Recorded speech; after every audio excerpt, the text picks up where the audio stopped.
Western Teacher Live, talking about public education, unionism and much more.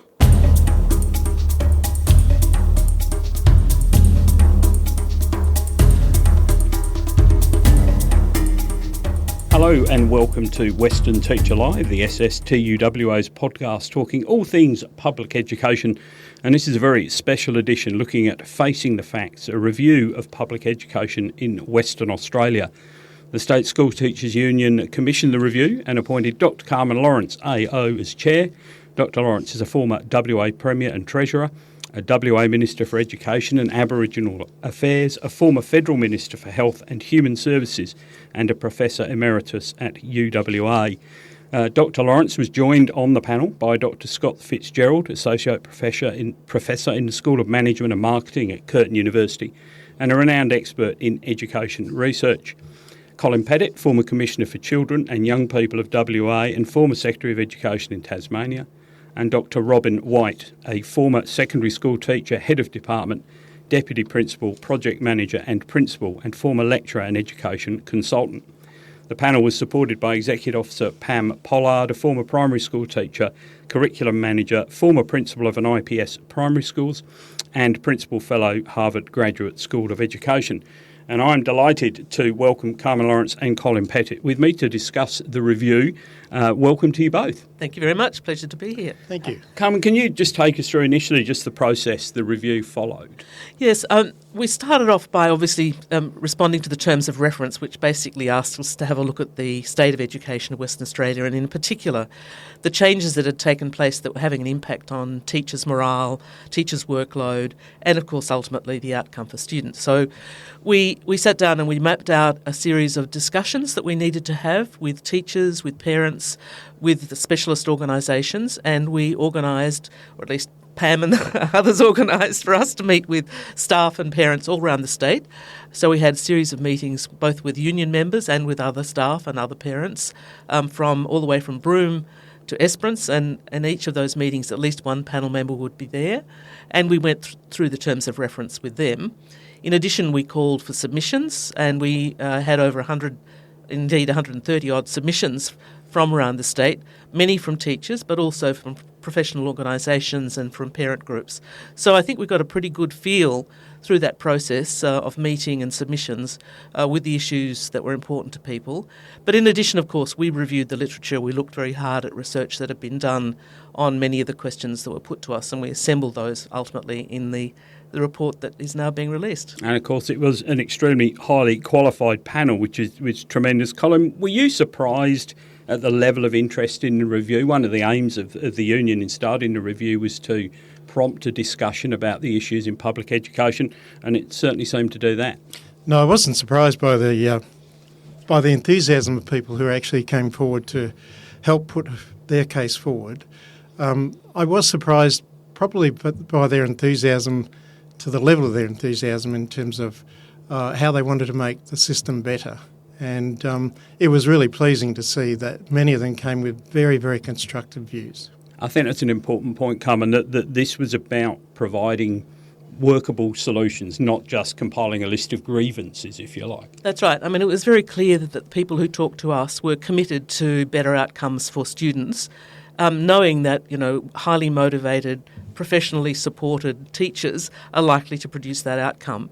And so while many of them were critical of the way things were currently going, they saw opportunities for improvement, and that's what we've tried to reflect in the report. So certainly we identify the problems, but we also identify workable solutions, knowing that too often in education people propose things that need to be done, make recommendations, then it sits in the bottom drawer somewhere gathering dust. So we hope to engage through the Teachers Union with the government and policymakers, because these are all achievable objectives. And I think that's one of the things a lot of teachers would say, is that the solutions to their problems are put upon them rather than them aren't being asked for what would work. So I think that'll be most welcome. Now, as you're listening to this podcast, you won't be surprised that such an extensive process has resulted in a very thorough and wide-ranging report. As we just said, does recommend solutions rather than just listing issues. And you as members or people who are just interested in public education in general, as parents or community members or MPs, community leaders, you can find both the condensed findings and a recommendation document along with the full report on our website, www.sstuwa.org.au. And you will also find a summary document if you're members and you get your Western Teacher. If you're an online subscriber, you'll find it there, and if you get the print version delivered, it is incorporated into the edition of Western Teacher. Will be arriving across the next week or two into your mailboxes.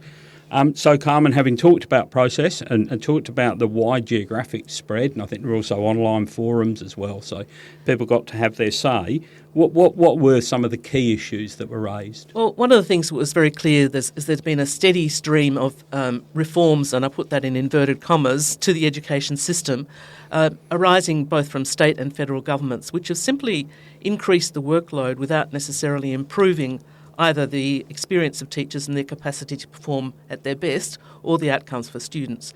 I mean, the most significant of those was the independent schools program, the idea that public schools could be all independent from one another, with principals particularly having a say over the appointment of staff.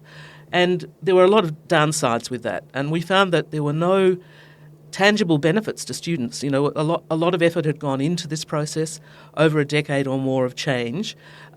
Teachers were reporting to us that they, particularly in rural and remote areas, were stuck in many cases, unable to move, and the people in those regions told us that it was extremely difficult to get the best quality teachers, and often the people who remained there were frustrated as well.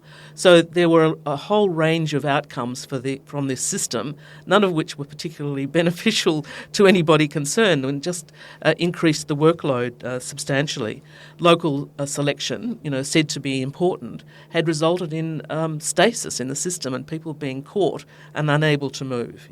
And sort of that ended at both ends of the chain, in effect, people not coming to get experience in the rural locations and the regional locations, not learning their trade out there, and then at the other end of the process, those who used to go and do 2 or 3 years in the country and might love it and stay, are now not even going. No, because they know that the chances of then moving on through their career are stymied. And so what's the sort of outcome you're looking at for that as to how that could be addressed? Well, one of the things we recommend a little later in the report is that the selection of teachers should revert to the education system. In other words, we're saying you need to recreate a system. There are all sorts of reasons why the independent schools model has failed, and one of them is that flexibility of appointment has actually resulted in poor outcomes. And in addition to that, you've had people sort of complaining, I think, reasonably, that they haven't had support. The independent schools have been asked to do everything. And the level of teacher support, the level of support for children with problems has also diminished. And so some of our recommendations go to improving that outcome. In other words, recreating an organisation where teachers know that they can go to a system, to the central office, to the regional office to get help. And again, we talk about this, that one of the big issues that we hear a lot from members is the old support services have diminished. The regionalised support that schools got, because everything's been plonked onto individual schools, that support network has diminished. And there might be some out there who love that. They're more independent as leaders of schools, and some of them are members. So, but then they don't have the support when they do need it. Is that one of the issues that came up? I think one of the noticeable things that we heard from a range of people, particularly those in the country, was that the lack of consistency by a system that allowed them to be confident that when they did their work, they'd be well supported. And having this splinter approach, which is what IPS has now formed, even though it was unintentional, has meant that many teachers feel quite isolated. And that was expressed really loudly to us. And in that isolation, they then felt that they weren't being supported in a way that they could develop their own skills, which then translated into having difficulty moving back into preferred locations once they're out in the country. And again, that just creates inequality right across the board. And of course, over time too, you get that shortage of teachers, which is across the board. And I know we'll come into that in different areas and much harder to address when you're so restricted in your movement across schools. A couple of other issues that are mentioned in the report, and we know some of these are going to have political implications of people backing away from previous commitments.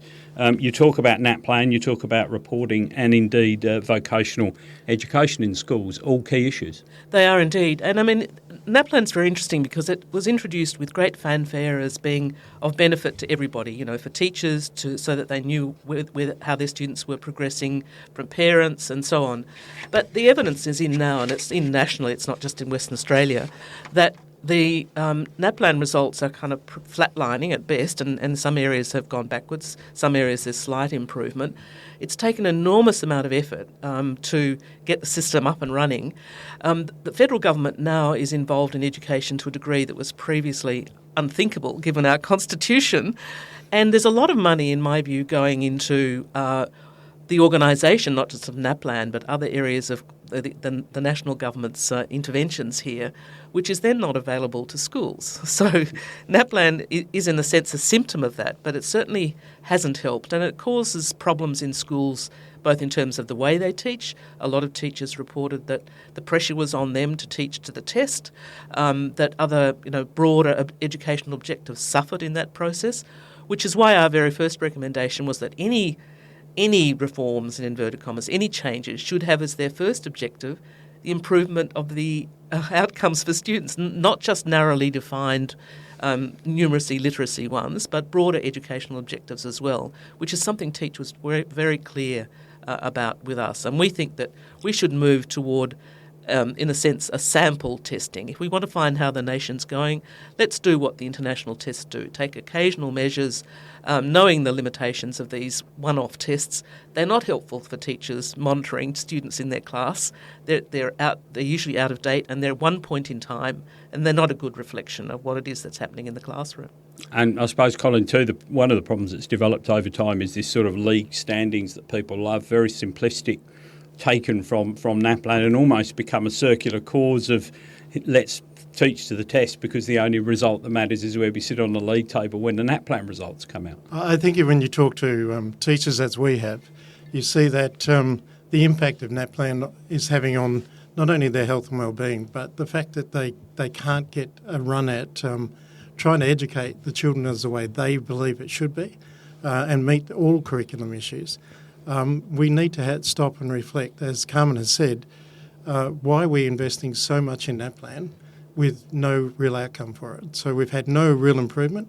It's been in for years and years, and it's time that collectively, from government down, we stop and have a look at why are we investing in something that is not working or not actually helping us to improve.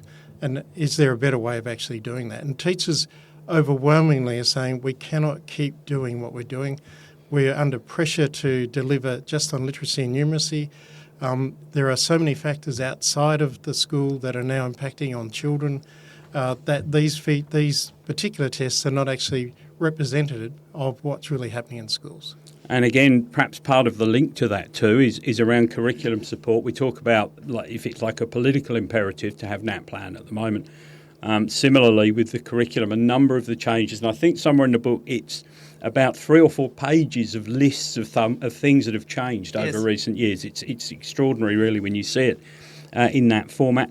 And regular changes to the curriculum are another one. And you talk about the need for more support for SCASA, the School Curriculum and Standards Authority, which does a very good job but is probably very much under-resourced at the moment.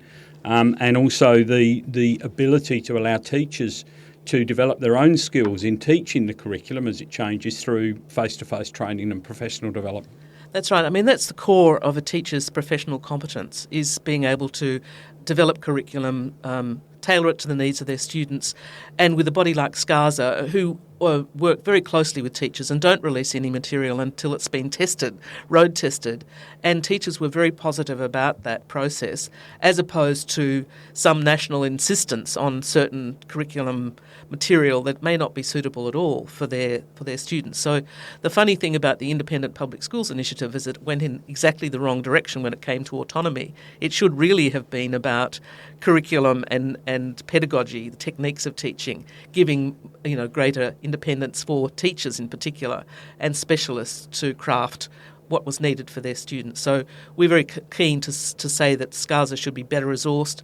There should be more training for teachers, in the material that's available to them, and give them a greater professional autonomy in that space. Yeah, absolutely crucial. And of course, we'll move on to what's going to be an essential thing. The National Schooling Resource Agreement is under discussion at the moment. A government committee due to report, I think, if not very soon indeed.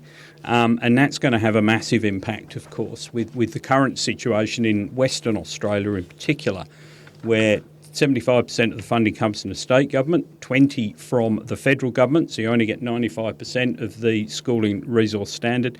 And in making that even worse is that there's a 4% that used to be paid in addition from the state government that's been rolled in to that 75%. So in effect, WA schools are down at 91%, something no doubt you heard a lot about. So what are the situations around recurrent and capital funding, and what needs to be done there? Well, we're saying that the state government should use the opportunity presented by the new National Schools Resource Agreement to increase funding. I mean, one of the things that we found was that real income per student had declined over the period that we were examining since 2010, and that funding to public schools in Western Australia had been cut in real terms. So we've seen a steady decline.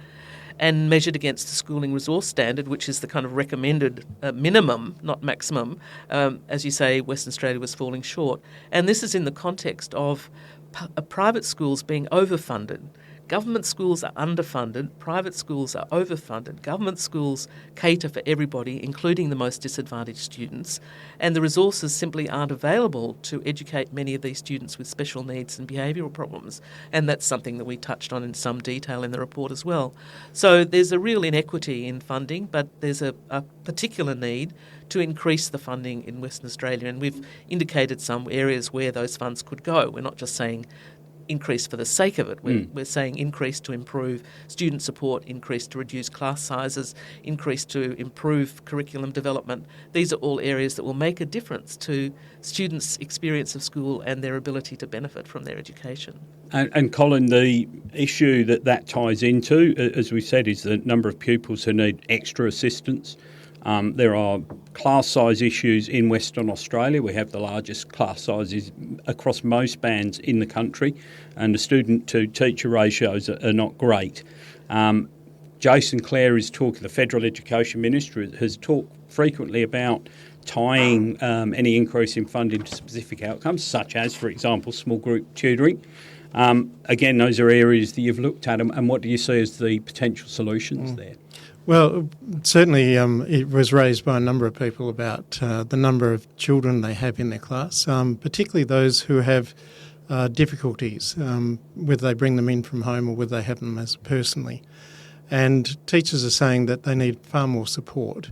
And one way you could do that is actually look at reducing class sizes or funding those children in a much better way than they currently are. And I think Carmen's already mentioned the lack of funding compared to other states hasn't allowed this state to actually keep pace with that.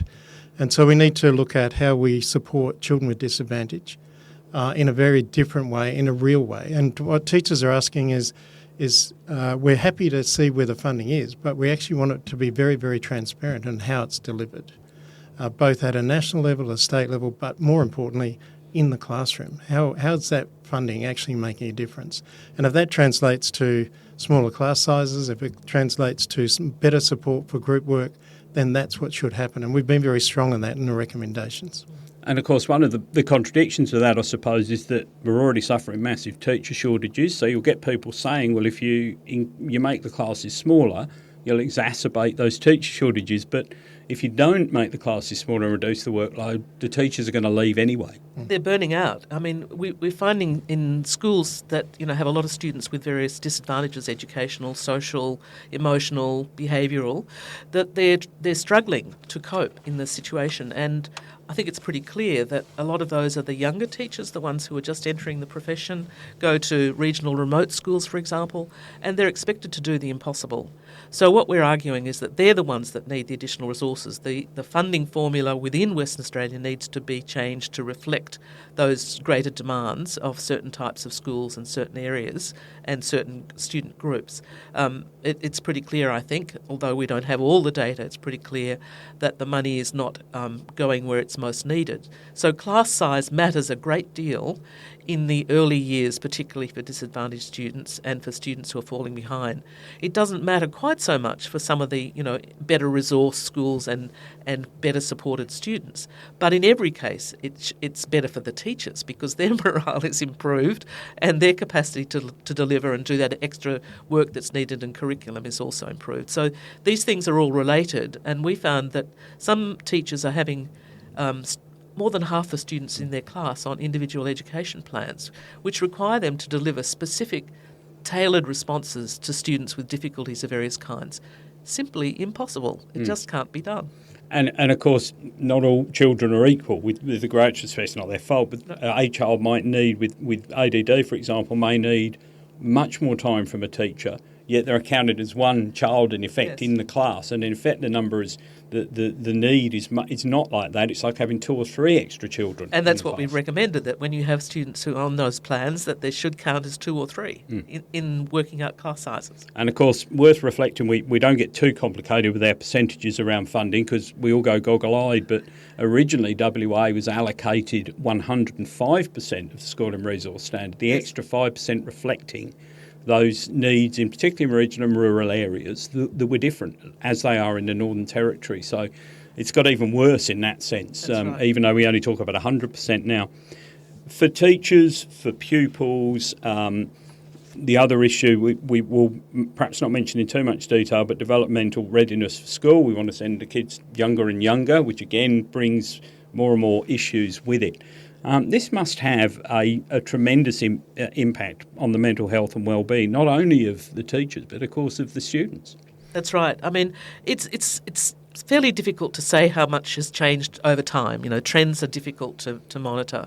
But people are certainly much more aware of mental health and behavioural problems in schools, and many would argue that the problems have actually got worse as well. Certainly the pressure is on teachers and principals to respond to those extra special needs, and yet the resources haven't flowed in commensurate with those problems.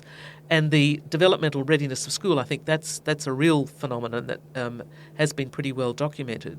But putting more young children into classroom-like environment is probably not the solution, which is why we've recommended that universal access to affordable, quality early learning opportunities, in a very broad sense, needs to be part of state and federal government initiatives, but also making sure that that takes place in an environment where play and exploration and curiosity are forefront rather than simply pushing schooling back to younger and younger groups. So that sort of plays learning focus. Yeah. And Colin, in your previous role, obviously you have a big interest in this feeling that antisocial aggressive behaviour is getting worse. Obviously, we see the phone videos and the department and the minister have, to their credit, and the previous minister tried to tackle these issues. But we see the fights between students. We see constant, I think our recent survey suggested at least one serious incident per term at 90% of schools in terms of violence towards teachers, either from students or even worse, in my opinion, from their parents. So how is that all sort of bubbling together with these other issues that underlie these things? Certainly over the last 5 or 6 years when I was Commissioner for Children and Young People, we conducted several health and wellbeing surveys of young people themselves about how they felt to their school, their community and so forth. And they raised mental health as an issue for themselves. And one of the things that they were really, really clear about is that many of the solutions we try and implement, whether it be in schools or community, often we're in isolation from them. They didn't include children and young people in terms of the solution. And so it's a little bit like many of the policies we impose on groups rather than think about how do we incorporate their thinking into solutions. Now, they won't have all the answers, but we need to actually stop and reflect if there is this, what we think is a fairly significant change in our community, how do we actually understand it better before we lay on a range of policies? And then you have the poor teachers who have to try and interpret that in isolation. And so we need to actually work with teachers as well to see what they're facing each day. And that's why this report is so important, because we did hear from a number of teachers about how they're feeling towards children with aggression, how they're feeling about mental health, not only children's mental health but their own, and how it's being ignored in terms of policy. And so we need to pause a little bit here, get some really good research around what makes the difference, and then ensure that everyone's voice is tailored into the solution rather than just impose a solution, which I think, while in good faith, many government officials have tried to do that. It's been in isolation of the real solution finders. And I know in part that was addressed. A couple of the submissions, I think, mentioned the idea of some sort of hubs in certain communities where you have the services you need on site, that you're not dealing separately, that the time that teachers and particularly principals have to take to get children the care and attention and medical treatment, in effect, that they need is taking up so much time. So what are the listening, obviously, to both students and teachers, very important. Are those sorts of hubs a potential solution as well? Well, the idea that the support services should be closer to the school, I think, is what came through it time and time again, that the support services had become remote, difficult to access, often unresponsive. No criticism of the people actually providing them, it's just the way the structure has evolved. And that means that teachers often feel abandoned when they have those really difficult cases to deal with. And they have to wing it, they have to play it by ear. They haven't always been particularly well trained in the programs that are said to deal with these problems like aggression among students. And that was another thing that came through time and time again, the need for appropriate professional development with time out of the classroom and reinforced. You don't do it once, you have to do it time and time again, because each new generation of teachers needs to go through it. If you're going to create a whole school environment that is, if you like, responding to the possibility of aggression, preventing it in particular, then people need to have that as part of the school culture. And that's difficult when it's on-off and you get little things that are kind of bolted on to the system rather than becoming intrinsic to it. Yeah. And Colin, bolted on's a really good phrase, because all of these things that we've discussed start chipping into the effect on workload, on job satisfaction of teachers, the performance and the turnover of teachers, the number of hours they work. And a lot of them do seem to be, here's a solution to this problem, but because of the way it's implemented, it creates another layer of bureaucracy and of course makes things worse. So is that something that came up in your findings? Oh, that was very loudly echoed by almost all people who contributed. What they're finding is that many of these programs that they feel that are being imposed, they feel haven't been researched deeply enough. They're really concerned that they are placed in there to try and address a small issue, but in doing that, exactly as you've said, they create a range of others. And without the real hard evidence of what will make a difference, including deep research and including listening to the voice of all those involved, it's almost impossible to get a process that can be embedded that will make a difference. And I think time and time again we saw and heard from people that these constant programs come and go. They're forever trying to catch up with how they implement them. By the time they get to implement them, they've changed. And so we need to actually find a consistent approach on how we can support teachers to be better teachers, to understand the world that they're teaching in, particularly in their classroom, and the changes that young people are now facing. And if we can do that, I think we're on a pathway to maybe find a few solutions. But equal to that, as Carmen has said, we heard so many people tell us that having local support is the key to any success. So we, as a system, if we're not listening to that, then we're actually creating yet another problem. And it's interesting, Carmen, if we did a good old early 2000s word map, remember those, I suspect consultation would come up and be a very big word in that word map, and that seems to be the key. Consultation with teachers about what teachers need. That's right. I mean, when it comes to changes to policy that have an impact on workload, the first question to ask or the first people to ask about that are those at the coalface, the teachers in the classroom. What effect is this going to have on their workload? What effect is it going to have on their capacity to deliver for their students? These should be fundamental. No policy should be introduced without, as I say, a clear objective in improving student outcomes, but also a clear understanding of the impact that it has on teachers in the classroom, the workload, the after-school demands that are placed on them, all of those things that we heard about, including, the imposition sometimes of solutions that are not conducive to good learning. The commercialisation of the curriculum as an example. In some schools what's happened is they can't get access, they haven't been able to get access to good quality curriculum materials. They're bought off the shelf, which costs a lot of money. There's money being wasted in this space. And then teachers are asked to implement something that they may find pedagogically stupid, not to put too fine a point on it. And that therefore adds to the stress. They're having to learn this new material, they're having to implement it in the classroom, it's the school's material, and when they move, there's another whole set of problems that they've got to confront. And the irony is, of course, as you referred to earlier, there are materials. Scales has done a very good job in a lot of cases, as we said, probably under-resourced, but done some good materials. When we did our State of Schools survey recently, it was I think one of the biggest surprises was how few teachers had been offered even the opportunity to use those resources, and more importantly, to be trained in the use of those resources. Yes, there's no point in having them if you can't get access to them in a timely way and in a way that doesn't add to your workload. And Colin, all of this, as we can see, builds up for teachers, and where that's coming to ahead is in burnout, satisfaction, intention to leave. Again, in that State of School survey, I think we were all stunned a couple of years ago, within the union even, where the number of people who'd considered leaving in the previous 4 years was 81%.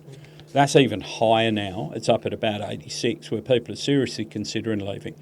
A story that's been reflected recently in a broader public sector survey, which has put the levels of consideration of leaving the public sector completely highly. Both of you have been very strong public servants and public advocates over the years. It must be incredibly disappointing right across the board, but particularly in terms of education. Oh, it's hugely disappointing and understandable given the changes that have happened across the board in education, not just in this state, right across the world. And probably systems haven't actually caught up with them. But if you look at what most individuals in workforces want, is they want to actually have certainty and consistency. And what has happened as a result of things like the IPS, there's been a range of inconsistencies applied in terms of selection, in terms of appointment. And all of those contribute then to other factors, such as the curriculum being not quite set in terms of where teachers would like it. And that's in part because we have a NAPLAN pressure. So we put more effort into NAPLAN than we do into the rest of the curriculum. And we need to actually readdress that. So all of those things, as Carmen has said before, all of those things contribute to poor thinking about how I feel about my job and about myself in that job, and therefore, is there an alternative? We need to have a look at how do we address retention in a much broader way and do that by having a look at all of the facets of what we're asking teachers to do and how we can support them. And I think there's an opportunity through this report. One of the things that we've been really, really pleased with, as Carmen has said earlier in the podcast, all of these recommendations are doable. They're logical, they're practical. Many of them don't require a lot of money, but they will provide a great deal of satisfaction within the workforce and a great deal of control back into teachers and principals' hands to actually get the job done. And Carmen, sorry, as we move from that, there are some worrying stats. We don't like to talk about crisis because we're focused on positive solutions, but you found that attendance and retention rates are declining. The performance on national international tests is getting worse. The ATAR rates at the moment are significantly lower than the national average. There is a considerable level of inequality and stagnating educational performance in WA in particular and across the country. And students are finding that you're finding they're reporting little enjoyment and satisfaction. It becomes a really vicious circle, doesn't it? Because the students are unhappy, the teachers get unhappier. That's right, because every teacher I've ever met wants to have a positive experience in the classroom for their students, for themselves. You know, they are unhappy with these poorer outcomes. Many of them are across the system. They're not just in the public system, it has to be said. And one of the most amazing things, aside from those difficulties that you've mentioned, is that the public education system, miraculously almost, delivers the same or better outcomes when you take account of a social background and disadvantage that the highly funded private schools do. So despite these problems that we're confronting, and I think many of them are a tipping point, you know, attendance rates and completion rates and so on, these are important, particularly for some groups in regional Western Australia, Aboriginal kids in particular. But having said that, teachers actually do a fantastic job under pressure in delivering outcomes that are at least equivalent to the private school sector, and in some cases better. We found some data that showed that the declines, not that this is much to write home about, but the declines in the public sector in some of these international tests were smaller than the declines in the private sector.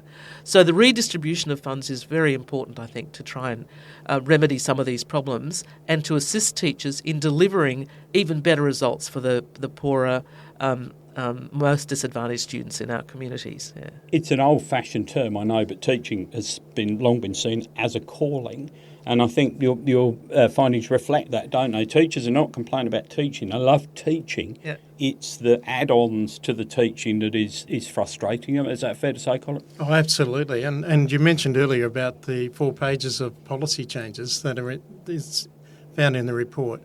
I think if you reflect on each one of those and the demands it places on a classroom teacher, it's huge.